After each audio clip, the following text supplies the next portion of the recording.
Welcome to the Daily Insider here on Vegas Insider. I am Kevin Rogers. Today is Friday, January 28th, 2022, and we are just 2 days away from finding out who's going to be playing in Super Bowl 56 at SoFi Stadium as the Rams take on the 49ers in the NFC Championship. Before that, it's the Bengals and the Chiefs for the AFC title. Vegas Insider handicapper Jonathan Jorcin is going to join us coming up in just a moment. And John has been on fire. We're going to talk to him about both of those games coming up in just a few minutes. But before we get to John, we're going to tell you all about BetMGM. They are the king of sportsbooks. And we want to welcome the great state of Louisiana to the party because now sports betting is legal in Louisiana. And BetMGM has Louisiana as one of their states that you can bet legally on, or in, actually. So BetMGM, the king of sportsbooks, they are now active in Louisiana, and some great offers right now. BetMGM special offer, bet $20 to win $100 on any sport or game, regardless of your wager's outcome. Also, BetMGM offers a welcome bonus for casino and sportsbook new users. Enter the bonus code VIBONUS for a $25 no deposit free casino game plus a 100% deposit match up to $1,000. Enter the VI bonus code on the BetMGM Sportsbook app to receive a $1,000 risk-free bet for your first wager. BetMGM just got legal in New York, or at least is now active in New York, and now it's active in Louisiana too. So Louisiana, welcome to the party, and you can start by going to BetMGM. They are the king of sportsbooks. All right, let's get it going. Jonathan Jorcin, who has had a great run in the NFL. He's one of the top handicappers, in fact, on Vegas Insider. And he's joining us here on the Daily Insider. Jonathan, it's good to talk to you again. And let's get it going. Let's just get started right out of the gate with the you're wearing your Reds hat, so I'm not sure if that's a lean towards what you like. For the Bengals, you don't normally see the Bengals going this deep in the playoffs, but they go to Kansas City coming up on Sunday. Chiefs right now laying 7.5, and the Bengals, it could be a look as an underdog. What are your thoughts here on this matchup? One disclaimer, I'm not a Reds fan. I just like the hat. So it has nothing to do with that. But I'm actually a little surprised that the line has actually gone up. I put this bet in a couple days ago. I waited for it. When it came out, it was 7. I was like, I'm going to wait for it. You know, the way that handicapping works is you don't want to get that line because you know that a lot of people are going to buy your pick or they're going to want your information a little later on during the week. So I didn't want to do it right away and it dropped. I kind of thought it was going to drop a little bit, and once it didn't, I thought it was going to stay around 7. So I jumped in and took the action at the 7 and the over-under. I'm a little surprised it went up, but I don't think a lot of people took the Bengals as seriously as getting into the AFC championship game. I think the Chiefs were thought to be there at the beginning. They struggled early on. I think they were 3-4 at one point, and people kind of counted them out. But of course, the Chiefs are the Chiefs. I just think this number's it's a scary number. I think 7.5 in a playoff game is a lot of points. You look at the Chiefs defense; they rank 27th overall in defense, 25th, 26th in passing and rushing, respectively. I just don't know if they're going to be able to hold the Bengals, to cover that spread. I think the Chiefs will also be able to score. We saw some heroics last week that helped me cash my Chiefs money line, 13 seconds left. I just think you're going to look at a lot of points in this game. If you look at the trends, though, a lot of the trends are staying under. So I don't know exactly where where that number's coming from because it's a high number. But it's playoffs. It's going to be cold. I looked at the weather forecast. It's not going to be hindering. There's going to be no snow and there's no rain. It's going to be a cold day. I think points can get scored. I think both offenses can get going. And 7 to 7.5 is, if you can get the hook. I mean, that's how do you lay 7.5 here with the Chiefs? I just don't see it. Do you think there's going to be any kind of letdown on the Chiefs' part after the Buffalo win just because of how that thing ended last week and maybe an overreaction on Kansas City and also with the way Cincinnati won last week? I think there could be a letdown on both teams. I think so. I think you take that factor out of it. In the playoffs, you don't have time for a letdown. Like I think every game, every moment in the playoffs is just as big as the next moment. So I don't think you have time. It's not like a regular season where you have a big, big win and you kind of have it let down the next week. This is a situation where the Chiefs have been in this situation before. They've won a Super Bowl. They went back to Super Bowls they were back at the Super Bowl last year. This is not a chance for them to let down. So I don't think that's a factor. I just don't think they're going to be able to hold the Bengals. Um, to enough points to cover. It's a lot of points. But what scares me is the fact that it's 7.5, and so somebody at the books are thinking that this is what that spread is. So that scares me, obviously. But I love taking points, and if I get the hook, I'll take the hook any day of the week. John, what about your thoughts on the last matchup they had in Cincinnati? The Chiefs were up most of that game, up 2 touchdowns a couple times, and then Joe Burrow hit Jamar Chase and a couple big touchdown catches, and the Bengals end up winning with a late field goal. How much does that you put into that account into this game as far as the Bengals knowing they can beat the Chiefs? They've done it once already this season. And they have, and so the scary part is, one, you have to understand that the Bengals, you can't get down by 2 touchdowns again. I think the Chiefs are going to learn their lesson. They were up pretty much most of the first half. They were up by 11, I think, going into halftime. I don't think if you're the Bengals, you can get down again and expect to come out with the win. So what I'm expecting is that both teams kind of come out on fire. The Chiefs are also, are you going to shut them out a whole half? I don't think so. So this game, you're going to take that into account. If you're the Bengals, like, we've done this before, we can beat them. But the Chiefs are also like, well, we can't lose twice. We have to come down and do business. Last game we should have won in Cincinnati, and that's why the line makes sense, right? They were 4-point favorites, I think, going to Cincinnati. So now they're home and they're 7-point favorites. So that's why the line does make sense. I just think in the playoff time it's too much. But if you're the Bengals and you get down 2 touchdowns, you're in trouble. You can't let that happen here. Let's shift over, John, to the second game now. And we all know it's been documented. San Francisco has had LA's number. They've won 6 straight in the series. They beat them twice this year. They were down 17-0 in week 18. Basically, their season on the line. They came back, touchdown late to win it. And now we see where the Niners are at. And what I'm really interested in your thoughts on, San Francisco escaped last week against Green Bay in the bad weather. They're off 2-0. But then on the flip side, LA had that huge lead on Tampa Bay. They looked like world beaters, and then the Bucs came all the way back, could have forced overtime, and who knows what could have happened from there. So you kind of say all that momentum, you just forget about that from last week where San Francisco escaped. And in a sense, LA escaped in a different kind of way. They did, and if you're LA, you should have never been in that situation to begin with. You were still in great shape. You were up 7 with 2.5 minutes to go with the ball. And if you're Cam Akers, that's number one lesson they teach you. How are you carrying the ball with one hand in a situation where all you have to do is run the clock out? You already gained 5 yards. Protect the ball. Never should have been in that situation. Of course, it's Brady, and I remember I had bet on the Falcons a few years ago, and I thought I was golden. So I was getting some flashbacks in this game. You can't let that happen. I know the Niners have won so many in a row against the Rams. I know they were down 17-0 and they came back, and I get that. I get all that. I don't have a play on this game yet. I'm still looking at it. I'm still diving in. I will have one, but my early lean is the Rams and laying the 3.5. If you look at the way they played last week, they really should have. They won that game handily. They would have won by 7 if they just didn't. If Cam Akers protected the ball. You look at the Niners, and I'm not impressed with really they've won 7 of 9 or 8 of 10.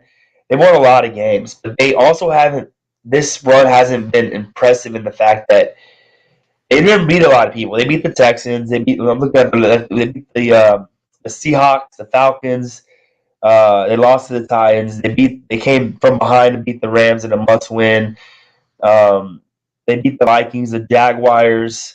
Just not a lot of teams in that run that you're impressed with. And you get to the playoffs, okay, they beat the Cowboys. And as a Cowboys fan, like, they are just not good in the playoffs. So, does that surprise anybody? No. Last week they had a cold weather. They should have probably lost that game. Aaron Rodgers and company just didn't do the job they needed to do, and their special teams. I think that was an all-time horrible special teams performance I've ever seen in the playoffs. I mean, you have 10 men on the game-winning field goal. You only have 10 men out there to block. You give up a block punt for the touchdown. So you look at the Niners, like they've really pulled some rabbits out of their butt, you know. And so I don't really know if they can do that again. If you're the Rams, you know you can beat them. I think you need to focus on your run defense because the Niners last time they ran all over them. They got down 17-0. They stuck to their game plan, started running the ball very well, and they were able to come back and win that game. For the Rams, can't let that happen. You're gonna have a lot of momentum on your side. You're gonna have the fans. Like the fans know, like you guys can play a home Super Bowl this year. So I don't know if the Niners are gonna be able to, keep the streak alive. My early lean right now is gonna be leaning for the Rams. I'm with you on that one. And look, I don't care about what Matthew Stafford did in Detroit. And a lot of people want to go to that. Oh, he never won a playoff game there, blah, blah, blah. All that matters is where he's at now. And he beat Arizona. He beat Tom Brady and the Buccaneers. He played well. Now he has Odell Beckham Jr. as his second receiving option behind Cooper Kupp. So there's plenty of weapons there. He didn't have Beckham in the first matchup against San Francisco. Beckham has 6 touchdowns since he arrived with LA. He's like a new person after leaving Cleveland. Oh, yeah. It's not to take away from San Francisco, John. It's just about L.A., like you said, playing at home now, the opportunity to have the Super Bowl at home. Stafford's playing well. He's got confidence. That's it. This is the one game that if either team wins, I'm not going to be surprised. But I would the Niners beat them a third time. I would be too. And I know the six in a row is great, but 3 times in a season, and not just 3 times. I mean, I think the first time they beat them 31-10. It was a pretty handle victory by San Francisco. And then the last time they came from behind 17 points. But I'm with you. I love Matt Stafford. I think Matt Stafford gets a lot of bad rap because he was in Detroit. Well, who's ever won in Detroit? I mean, Detroit literally caused Barry Sanders to retire in his prime. Detroit's a tough place to play. And I will say, if I'm Matt Stafford, I think he gave Detroit more years than anybody should have. They never helped him out on the defensive side of the ball. He had Calvin, he did have Calvin Johnson. He had no running game. I just think that if you're Matt Stafford, you gave him what you could, and you realize, like, hey, man, I'm trying to win. And he's in a perfect situation. I think the defense, they got some playmakers on the defensive side of the ball. He has Cooper Kupp, who's become one of the best receivers in the league. He's got Odell Beckham. That's his number 2 guy. And, we came from Cleveland, and everybody was like, well, maybe it's an Odell problem. It's an Odell problem. I don't think so. I think you look at the way he's performed in LA. That's great to have. If Cam Akers, they're not going to go away from him from that bad fumble, but give Cam Akers, Sonny Michel the ball. I think this is a very dangerous team, and to beat 3 times, I just do not see it. And willing to lay the 3.5, I think I would. The play's not in yet. I'm still going back and forth on it in my head, but right now that's where I'm leaning. John, are there any props that you like this weekend in any of the games? Yeah, so I don't do props a lot. I really don't. The Super Bowl, I do pretty well in the Super Bowl props. That's just what I focus a lot on. I just do a lot of my stuff on the sides and the totals and stuff like that. So I don't really look at it until we get to Super Bowl. I'll have a bunch of props for Super Bowl. Like I'm looking now at BetMGM. I'm just going to throw a couple of these out at you, just between us. Most passing yards on Sunday, all right? And it's kind of all 4 games? Kind of close. Joe Burrow plus 220, Patrick Mahomes plus 220, Matthew Stafford plus 230, Jimmy Garoppolo plus 500. Well, yeah, I'm not. I don't like Jimmy Garoppolo. If I'm going to go passing, I mean, you're going to have to look at that Chiefs game. I think either one of those quarterbacks, either Patrick Mahomes or Joe Burrow will get it. And if I'm going to lay, who's the favorite? Who is the beast? They're both plus 220, Burrow and Mahomes. Yeah, I go Burrow just because I think that they're going to rely more on the passing than they will on the running game. I think Patrick Mahomes can escape more with his feet if he needs to. He'll give the ball out to Edwards Helaire and stuff like that. So I do believe that if we're going to go passing, he's got Jamar Chase. Throw it up to him. That's what I'll probably go with. And if you look at the Rams and Niners game, Niners like to run the ball. Rams will run the ball. So I just think that if you're going to go with passing yards, you're getting plus money on either of them anyway. So that's probably what Joe Burrow. I'm going to throw one more at you. Most receiving yards Sunday. Cooper Kupp plus 225, Jamar Chase plus 450, Tyreek Hill plus 650, Travis Kelce plus 650, T. Higgins plus 900, Debo Samuel 10-1, George Kittle 12-1, Beckham 14-1, Ayuk 20-1. Anybody stick out?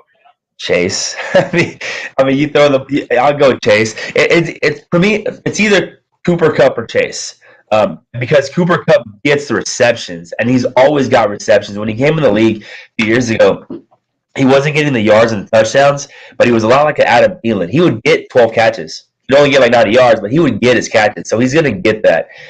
If I'm going to go big playmaker, give me Jamar Chase. You throw it to him, I mean, that man is a monster. If he gets in space, you're not catching him. So I think if I'm going to play that, I mean, you're getting plus almost 500. Yeah, give me that.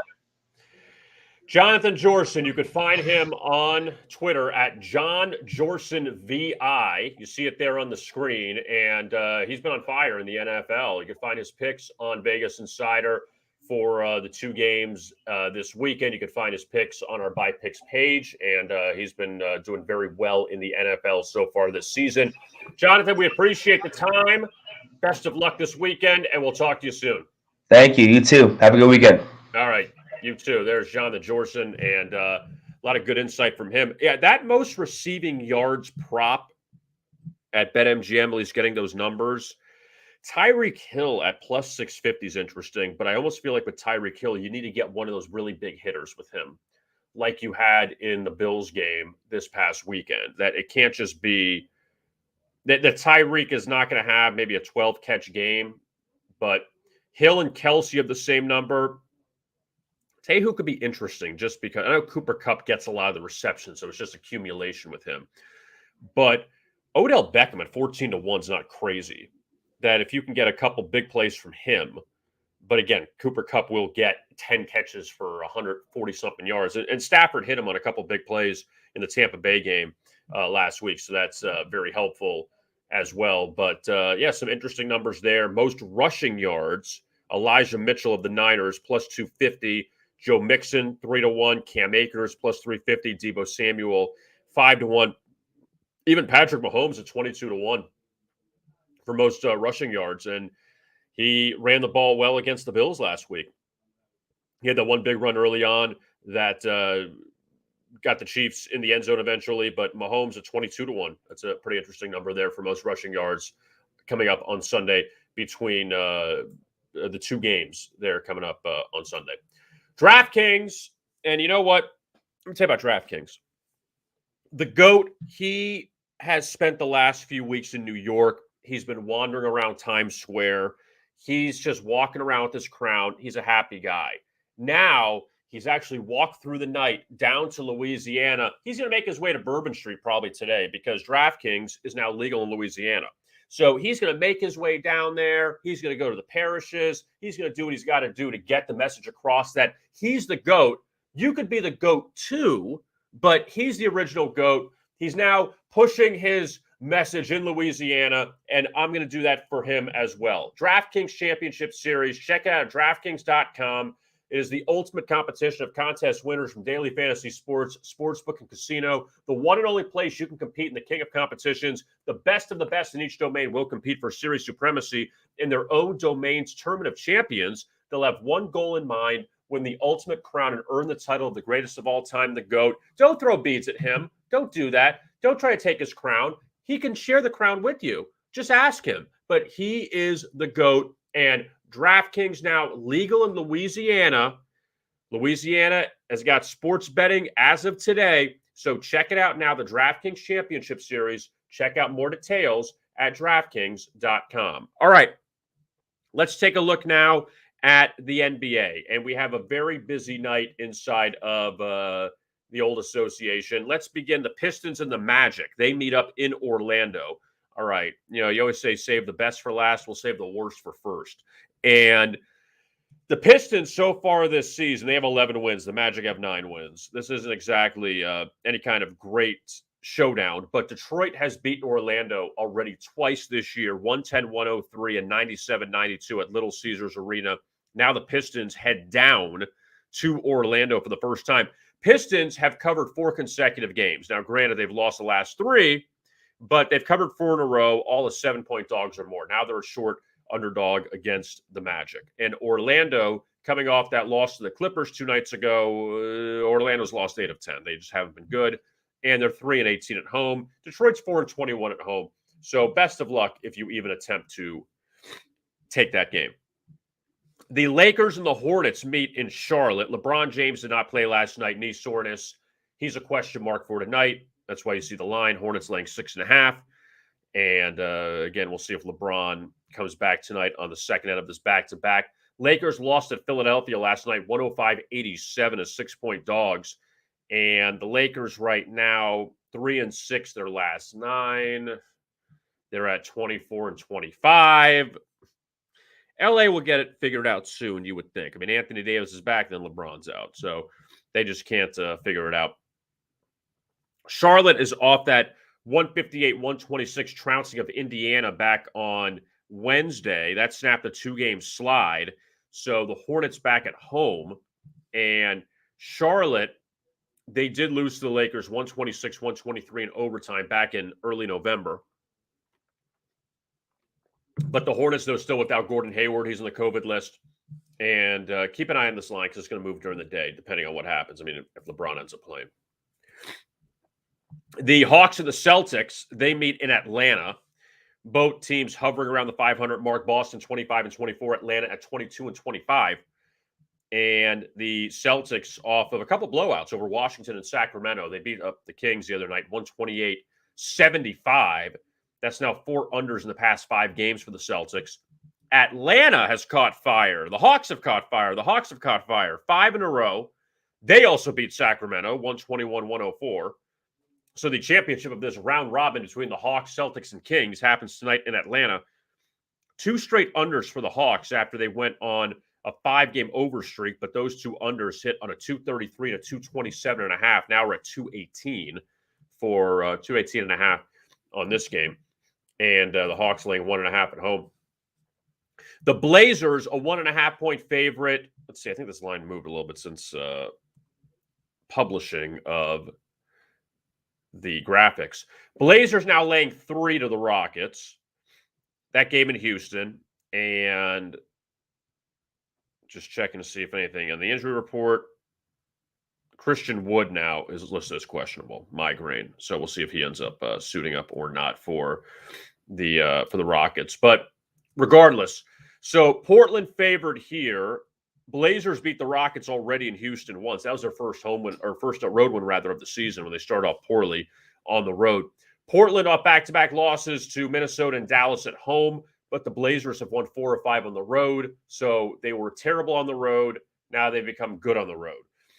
Houston, meanwhile, they've dropped 2 in a row, got blown out by San Antonio back on Tuesday, 134-104. That's now 2 straight losses for the Rockets. That snapped also a 3-game ATS hot streak and also snapped a 3-game under streak for the Rockets. They went over that 235 total, another high total tonight. By the way, Rockets 10-1 to the over, their last 11 at home with rest. So keep that in mind, even though it is a very high total in Houston tonight. Excuse me, I feel a little allergic. The Grizzlies and the Jazz in Memphis. Now, playoff rematch from last year. Utah knocked out Memphis in the first round. This time around, no Donovan Mitchell, no Rudy Gobert. Okay, so your top 2 players are out. It's going to affect you. Jazz at 30-19, Grizzlies at 33-17. And Utah's lost 9 of 11. It's 5-15-2 against the spread. Their last 22 games overall. So they have not been good in any fashion. They lost 2 in a row to Phoenix. They got squeezed by Golden State. Now it doesn't get any easier taking on the Memphis Grizzlies. And the Grizzlies, here's what's interesting about them. They won 11 straight, but now 3-3 the last 6. So they've gone back and forth, win-loss. The 3 losses coming to Dallas, twice in Milwaukee. Memphis off that 118-110 win over San Antonio. Ja Morant was great in that game. Ja Morant, an all-star game starter for the Western Conference. That was announced last night. And Memphis did beat Utah earlier this year as 11-point underdogs back in late November. Things have changed a bit. But these teams since last year, they played 9 times. 8 of the 9 have gone over the total. And tonight's total of 227.5. Again, no Mitchell, no Gobert, but they've had a lot of high-scoring games, those two teams. We'll see if the Clippers stay on fire after all their comeback wins over the 76ers, overcoming the 35-point deficit at Washington. They overcame a double-digit deficit at Orlando. They've won 3 of their past 4, the Clippers, so it's not a bad job for Ty Lue's team, considering you still have no Paul George, you have no Kawhi Leonard, but they're making it work. Clippers in Miami tonight to take on the Heat. And the Heat, they've won 4 in a row at home. They've won 4 or 5 overall, beating the Lakers and Knicks. They dominated the Knicks a few nights ago, 110-96. Miami's number 1 seed now in the Eastern Conference as of this moment at 31-17. So good job by Eric Spoelstra to keep this team where they should be, already playing 48 games. I mean, we are moving through this season, are we not? But the Heat laying 7.5. Clippers beat them the first time in LA earlier this season. The Pacers and the Thunder. All right. So with this matchup, Indiana's at 17-32, OKC at 14-33. When they last met back in May 1st, Indiana destroyed Oklahoma City on the road 152-95. You're not going to forget a 57-point loss. I mean, Oklahoma City had that crazy loss, that 77-point loss to Memphis a few months ago too. But here's kind of a thought process or not. Indiana, you would think they would rebound here after getting just obliterated by Charlotte, 158-126 2 nights ago. So they lose by 32 points. But Oklahoma City didn't forget that 57-point loss to Indiana last year. So you got those two ways of thinking. But after Indiana shocked Golden State in overtime, they have lost 3 straight. Oklahoma City, they've dropped 9 of 10. The only win inexplicably came at Brooklyn, but they had a couple guys out of that game, so it's not really it's a win, but they didn't have Durant, they didn't have Kyrie in that game. And Oklahoma City ended up dominating them in that one. But that's the only win they have during this stretch. They just lost to Chicago. That was a game they were down big and came back, lost by 1. But it actually snapped a 3-game streak of being held to less than 100 points for Oklahoma City because they had scored 87, 98, 96 their previous 3 games. Oklahoma City, their last home win, so it's been a while, they're laying points here. Oklahoma City has lost to Chicago, Cleveland, Denver, Minnesota, Dallas. Last time they won at home came against the Knicks on December 31st. So the Thunder have not won a home game in 2022. Again, that's kind of like Pistons magic. Good luck on that. Nuggets and the Pelicans, they hook up in the Big Easy. Brandon Ingram is still questionable. He's missed the last 2 games with an ankle injury. But the Nuggets, they have played well. They came back and beat a shorthanded Brooklyn team. I mean, again, shorthanded. The big 3 was out. But Denver still came back and won that game 124-118. 3 straight wins for the Nuggets. Beat Brooklyn and beat Detroit so far on this road trip. And also they've hit the over in 7 of the past 8, and they should have hit the over in the Detroit game a few nights ago. They had a 33-point fourth quarter between the two teams to finish under. But the Pelicans, they've covered 2 of 3. They've won 2 of 3. Again, Ingram's status up in the air, very important. Devontae Graham should be back tonight. He didn't play in the Philadelphia loss back a few nights ago. But the last time these teams played, pretty entertaining game. The Nuggets beat the Pelicans 120-114 in overtime back on December 8th. That game in New Orleans. And for those of you in the great state of Louisiana, get it going. Your Pelicans are in action tonight. Bulls and the Spurs in San Antonio. This line's flipped. Chicago was a 1-point favorite. Now the Spurs are favored. I think that's good news for the Spurs because San Antonio had lost their previous 8 games in the underdog role at home. So now they're a slight favorite here, 18-31, Bulls at 30-17. You wonder here, and let's just check it out, who could be out tonight, but I don't see any injury stat. I mean, you'd think it'd be either Zach LaVine or DeMar DeRozan, but LaVine's played the last 2 games for the Bulls. He scored 23 apiece in each of those. And Spurs coming off a couple losses to the 76ers and the Grizzlies. They played some good teams, and Bulls are a good team too. They just have some injuries. But Chicago, though, they have been flipped to an underdog. And now the Bulls have won 2 straight, and they're a slight dog against the Spurs this evening. 2 more to look at. Wolves and the Suns in Phoenix. And Suns laying 8.5 here. Minnesota with no rest after they lost at Golden State last night. So the Suns at 38-9, T-Wolves at 24-24. And that loss snapped a 2-game winning streak for Minnesota. The Timberwolves, look, they're going to be exciting, but they're also going to allow a lot of points. And in 4 of the past 5, they've given up 124, 125, 134, 110. So they've had some defensive lapses, to say the least. Now, last time these teams played back at Target Center in mid-November, Suns beat the T-Wolves 99-96. Total of 222. This one's 229.5. Phoenix off a couple wins at home or against Utah. They beat them at home and then on the road. But Suns have won 8 straight. Their last 2 non-covers came as double-digit favorites. Tonight they're laying 8.5 against the Timberwolves. Final game of the night, which is actually the late ESPN game at 10 o'clock, the Knicks and the Bucks. That's true. The Knicks, they have dropped 5 of 6, losing to the Heat on Wednesday, 110-96. And now they face the Bucks for the final time this season. Knicks won the first game in Milwaukee, 113-98. Bucks won the last 2 at the Garden. All 3 games have finished under the total. And this total pretty much around the same range, 216.5, coming up tonight. Now, Milwaukee, they are 1-5 against the spread, their last 6 overall. They're 2-7 against the spread, last 9 overall. And the last 5 of the past 6 is a favorite they haven't covered. They did win 3 straight at home against Memphis, Chicago, and Sacramento. They covered only the Memphis game. Didn't cover against the Bulls or Kings. But they did lose by 16 at Cleveland last time out, laying 4. Now they're laying 8.5 against the Knicks, and final meeting between these 2 teams this season. The Bucks at 17-8 at home. The Knicks come in 11-12 away from Madison Square Garden. So that's the look at the NBA. College is a little weak tonight. And no disrespect to the MAC. So we have the Mid-American and the Metro Atlantic, both MACs. You have some Mountain West games tonight.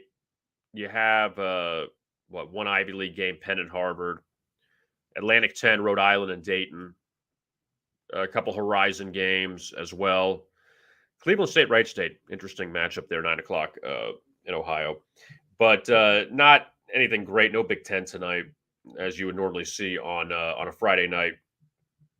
So that's what the look is for tonight in college basketball. Tomorrow, you have the SEC Big 12 Challenge, and you have some good matchups in that one, and a nice little breakup. I mean, you get to this part of the season, so at least you get something a little bit different with some of these games. And one of the games or a couple of games to give you a preview of, even though obviously there's no lines out yet. Auburn hosting Oklahoma. Baylor, Alabama, even though Alabama struggled. Kentucky, Kansas in Lawrence. That's at 6 o'clock. Tennessee, Texas. That's a good game, too, in Austin at 8 o'clock. So Mississippi State, Texas Tech's a decent matchup. West Virginia, Arkansas. Oklahoma State goes to Florida to play the Gators. LSU and TCU is the first game. So you got some, I mean, look, anytime you got some of these big names playing each other, kind of break up things in conference play, it's always good. So that's going to be the focus tomorrow. Kansas, Kentucky. That's the big one inside of college basketball to keep an eye on. BetMGM, the king of sports books, they are live in Louisiana right now, as Louisiana opening up business today. And BetMGM, get that promo code VI bonus, a welcome bonus for casino and sportsbook new users. Enter that bonus code VI bonus for a $25 no deposit free casino game, plus a 100% deposit match up to $1,000. Enter VI bonus in the BetMGM Sportsbook app to receive a $1,000 risk-free bet for your first wager. And now you can bet legally in the state of Louisiana. And also BetMGM is live as well in New York, among other states. And Arizona, New Jersey, Tennessee, West Virginia, Mississippi, Washington, D.C., Indiana, Pennsylvania, Colorado, Iowa, Virginia, Michigan, Illinois, and Wyoming. You are all part of the BetMGM family. And Louisiana, you got this thing today. So you're all set with betting, and BetMGM, you can check them out. They are the king of sports books. All right, Mike, thanks to Jonathan Jorcin for joining us. Check out his picks at Vegas Insider. And special programming note, for those of you that watch the Daily Insider, we appreciate it. Sunday night at 9:30 Eastern, we will have a special Daily Insider, and that will feature myself, Tom Carroll, who's part of the Great Day Nation podcast, along with Morton Anderson. And Morton Anderson will join us as well, and some other guests along the way, to preview the matchup of Super Bowl 56. I can't tell you now because we don't know until Sunday night. But check it out on our YouTube channel Sunday at 9:30, as soon as the Rams and 49ers wrap up, and we will have the opening numbers and thoughts on Super Bowl 56. So check that out coming up on Sunday night. I am Kevin Rogers. Thanks a lot for tuning in to this edition of the Daily Insider. And as always, best of luck with your bets.